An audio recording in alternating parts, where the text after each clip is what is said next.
Ladies and gentlemen, it's time! Brought to you by the KMS News Team. Sharing stories only you care about. It's the Kewaskum School News. Good morning. Our 8th grade news team brings you this week's school news, full of awesome stories about our current sports, clubs like cheerleading, and schools' opinions. We would like to inform you ahead of time that our news is full of stories that are provided by you, your teachers, or your coaches. Yeah, so we're only capable of providing the stories we receive from you. If you think that you're a part of a sport, club, or activity that should be in our news, please provide us with the things we need, such as pictures, stats, a storyline, so we can enter it into our next episode. You can email your story to Mr. Rhodes or any other member of our news team. Now let's learn about our fall clubs and sports, such as cheerleading, girls basketball, cross country, volleyball, and football. Hi, I'm going to be talking to you about cheerleading. Cheerleading is a team-based sport that involves stunting, pyramids, baskets, tumbling, jumps, and a dance. It was initially started in the USA. Now it's the fastest growing sport in the UK. You can do cheerleading. Everyone can. That's the best part of this sport. Cheerleading is definitely not just for girls. Cheerleading originated in the USA in the 1980s at Princeton University. Thomas Peoples, together with other students, supported a local American football team with cheers. In 1884, he moved to the University of Minnesota, where he quickly popularized the idea of cheering for football players. So my name's Hannah, and I started cheer because my friends were doing it, and I just really wanted to do it. And so I started with gridiron, and then I went to All-Star and the middle school cheer team. And so the middle school cheer team, you really just do the stunts, which is where you're lifting people, the jumps, and the tumbling, which is the flips. And it's really fun because the whole team gets along, and you just always get to try new things. And then there's also the sideline team who do cheers for the basketball team. I joined cheerleading because it's really fun, and you make a lot of friends doing it. And last year we did a competition, and we got second place, and we would have gone to state, but we didn't due to COVID. But it was really fun, and at the end we all cheered, and we were all so happy. We got together and we had a big group hug, and it was just really fun experience.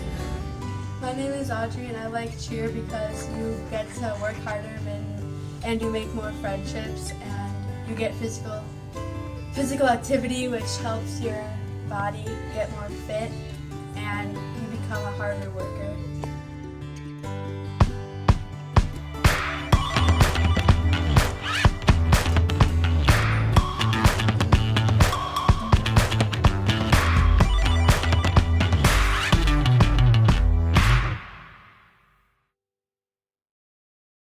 KMS. Today I'm going to update you on 8th grade girls basketball. Last Thursday's game against Mayville, they won 29-11 on a great win. Today we are asking Kaylin Rettler about her and her team's performance. Pretty good. As a team we have to work on finishing, but personally I should work on my shooting. Overall we have a good team, and I'm looking forward to our next game. Thanks Kaylin for the interview, and congrats on your win. If you want to watch them perform, this Thursday 8th grade girls take on St. Mary Springs at home after school at 5:15. And Kaylin, don't forget to get some shots up. 7th grade took home another win, this time against North Fond du Lac. They are near a perfect season with only one loss. Let's head down to Leah talking about it. I think the coaches are great.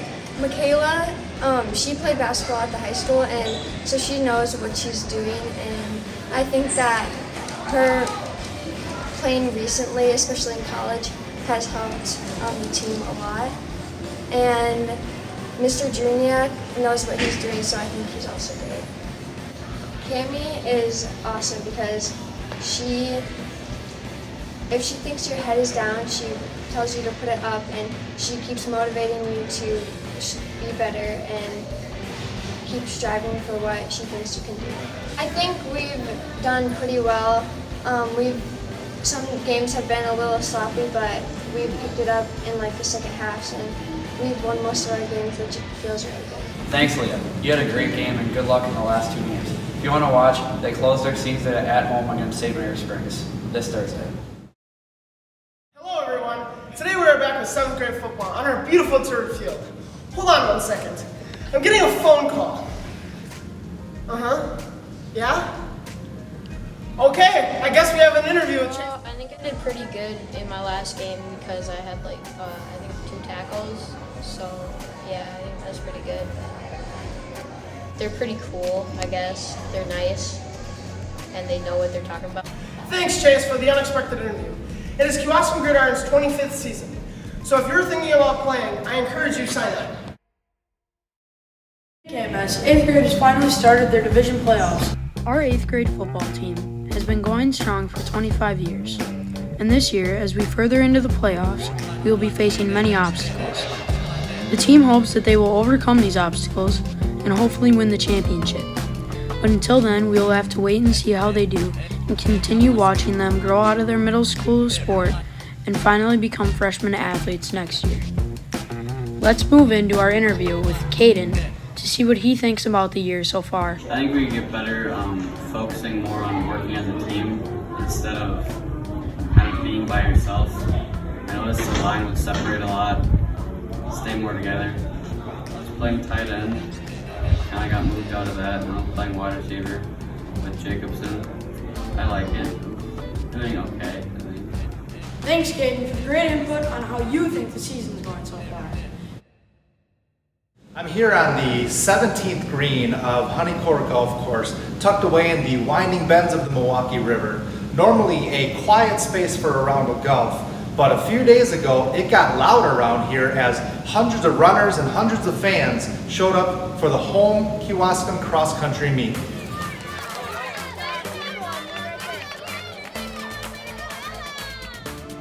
Cross country is an organized sport that originated from the Crick Run, held nearly every year since 1838 at Rugby School in England. Early images of cross-country events showed a much more challenging and dangerous scene, often required to climb or jump walls or to leap over large logs. A couple of weeks ago was the cross-country home meet in Kewaskum. The KMS boys took 5th place and the KMS girls took 1st place. More recently, the cross-country team had their meet in Oakfield. The girls took 1st place. Boys took 2nd place. Tierney Herman, was senior captain of the team, told us about her upcoming event in Wisconsin Rapids and how her team is training to prepare for the challenge of the landscape. Yeah, so Wisconsin Rapids is where the state meet is usually held. I ran there once before, and it's pretty hilly, but it should be fun to run in the morning rather than after school.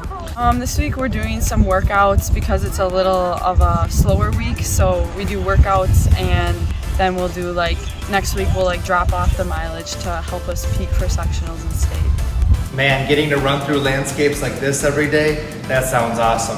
I'm gonna test out my legs right now. See ya.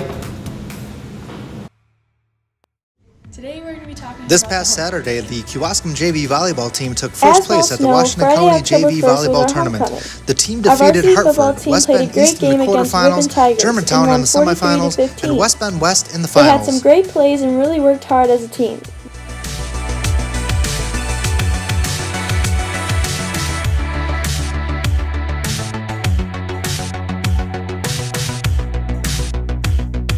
One guy jumped over another guy, and he landed exactly right in the touchdown area. one play where number 2, he intercepted the ball in the end zone, I'm pretty sure. Did you know that the first ever homecoming game was played in 1914, where Northrop faced the Wisconsin Badgers? And we can't forget about the hard work put into the homecoming parade.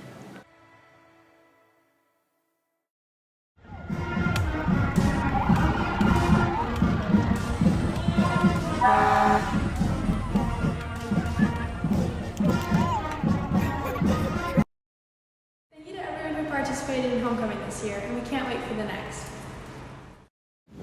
Remember, Kewaskum, get involved in these great activities. As our fall sports wind down, our winter sports pick up with basketball, wrestling, and bowling. Get registered now. Next, we have some other stories from within our school, such as haunted houses. With the spooky season approaching, haunted houses are reopening and school dress-up week is just around the corner. But before I get into that, let's go interview Michael about Terror on Rule Street. My favorite scene was when there was a clown in a room with flashing lights. My favorite part was waiting in the waiting room because you could take pictures with all of the actors. Terror on Rule Street is scary but so fun. Terror on Rule Street has 18 different themed rooms and over 30 different costumed actors and are located in Hartford. Haunted houses originated in the 19th century in London. The first haunted house was called the Orton and Spooner Next Ghost. week is Red Ribbon Week, which means Monday, wear sweatpants for living drug-free is no sweat. Tuesday, wear wacky socks to sock it to drugs. Wednesday, wear red for Red Rally Day. Thursday, wear a sports jersey and slippers to team up against drugs and don't slip. Finally, we have wear clothes inside out so you don't let drugs turn you inside out. Don't forget to sign the Too Smart to Start banner at lunch pledging to stay drug-free. Big shout out to Miss Daney for teaching us how to build empathy for our classmates and to learn who they really are. Thank you, Miss Daney, for all that you do.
Welcome to another episode of Outdoor Store of the Week.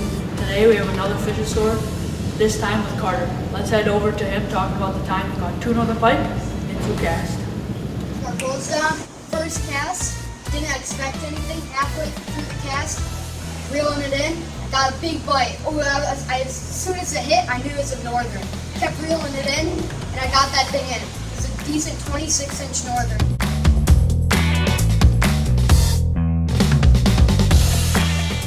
Cast, I casted it back out, and I reeled it back in, and I had a bigger northern. And I was like, holy cow, this thing's fighting. So I was reeling that thing in, setting my drag tighter, and reeling that thing in. It took me like 8 minutes to get that thing in.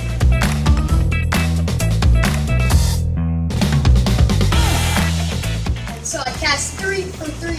Get that 3 for 3. I have an even bigger fish on. This was fighting even bigger than snaps my line. A couple days later, friend Zachary Lefevre comes over. He thinks he has a fish on. Oh, it's just some line on. We see a lure. It's my lure. A pink Mets number 5 Agila spinner. Remember that. Thank you, Carter. That was an awesome story. Those were some amazing catches you had. And remember, stay fishing. It's time for Who's That Teacher? This teacher enjoys hunting. They have 3 children, 2 boys, 1 girl, a dog, and a wife. They went to college at Concordia University. They like the Packers, Badgers, and Brewers. And in 8th grade, they won the Great Plains Freestyle Wrestling National Championship. Who is it? Oh my gosh, who is it? Who is it? It's Mr. Halupka! Thank you, Mr. Halupka, for being an awesome teacher. Teacher to student shoutouts. Mr. Zimdar would like to give a shout out to Caden Schmidt and Parker Groon for helping students who were absent getting caught up. Mrs. Dreher would like to give a shout out to Taylor Keller. Taylor goes above and beyond in class, making sure her work is done to the best of her ability. She is helpful to her classmates and staff members. Mrs. Esch would like to give a shout out to Caitlin Sparks. Caitlin organized the entire Lost and Found shelf one day after school. She took this upon herself as a good idea without anyone asking her to do it. That was awesome. Miss Kelly would like to give a shout out to Jordan Sipe. Jordan wrote 3 amazing memoirs in our memoir unit. She wrote 2 of them as song lyrics, which she excelled at. Mrs. Kelly would also like to give a shout out to Devin Burnt. Devin finished his work early and saw another student was stuck. He willingly went over to this student to teach and help him understand the assignment. And finally, Miss Skelton would like to give a shout out to the lunch staff. Thank you to our lunch staff. They're working short-handed to serve record numbers. Thank you for always making sure our bellies are full and we are ready to learn. Thank you, students and staff, for being so incredibly awesome. recess time, the highlight of many students' day. Many people connect their love of recess with it being time spent away from class, but according to professionals, recess is actually beneficial for kids. It has been found that recess and forms of physical activity promote brain function, reduces stress, teaches social skills, fights childhood obesity, and can even prevent bullying. According to Maria Montessori, the mind cannot be educated without using the body, which supports the fact that recess is good for students. It has also been proven that recess is one of the main ways for kids to get enough physical activity daily. I went and interviewed one of our students to get their opinion on it. It helps me socialize with all my friends and just get to know them better, because it just gives you more time to talk and catch up with all your friends, because they're not always in your same class. To some students, school without recess is unimaginable, but unfortunately, students around the world don't get to experience the benefits. Let's meet Rowan Schulteis. Rowan is an amazing artist. Let's check out her work.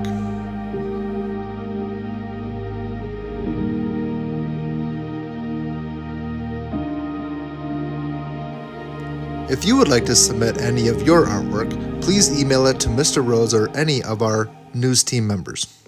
We start the week with some comfortable temperatures of 70 and 68 degrees. However, as Wednesday and Thursday roll around, we'll get some rain showers. Rain typically brings cooler weather, and in this case, we'll see 50s through the rest of the week. Dress warm, ladies and gentlemen. Fall has arrived. I'm going to review the 1969 Dodge Charger and why it is one of the best collectible cars ever, and especially one of the best muscle cars ever. The Charger was originally created and released in late 1966, and the design was based off of the Dodge Cornet, another Dodge muscle car. The 1969 Dodge Charger also became a favorite of many when it was used for the 1980s TV show series The Dukes of Hazzard, which featured an orange 1969 Dodge Charger race car with the number 01 on both doors and the name Generally on the roof, which is the name that the car was given for the show. Because of the crazy stunts they did with this car, they ended up destroying over 300 of these beautiful cars. Overall, I would say the 1969 Dodge Charger is one of my all-time favorite cars ever, and definitely a favorite muscle car of mine. Today I'm going to tell you about being on a swim team. When you're on a swim team, you compete in multiple different swim events, such as the 200 medley relay. National swimming federations were formed in several European countries from 1882 to 1889. In the United States, swimming was first nationally organized as a sport by the AAU on its founding in 1882. I talked to Eliza Anderson and Conrad Sheeler about being on a swim team. Let's see what they had to say. Everybody's really close together and everybody supports each other at the meets, and we go to the end of the lanes to cheer everybody on. A swim team is where you get together and swim laps, but it's competitive and there's meets I do 2 a month normally, and they're 2 days because it takes a lot of work and determination, but it helps you get very far and everybody helps you. What's the best part of being on a swim team? It's fun, and we get to do a lot of stuff. We get to do a lot of swimming, and it's a lot of social stuff where you get to meet a lot of people. It's really fun. It's overall fun. You get to travel a lot. Thanks, Eliza. Thanks, Conrad. Thank you for enjoying our second episode of School News. Remember, we need your stories. If you want to see more of your club's sports or individual stories, please send them to Mr. Rhodes or anyone on a news team. Have a great rest of your week.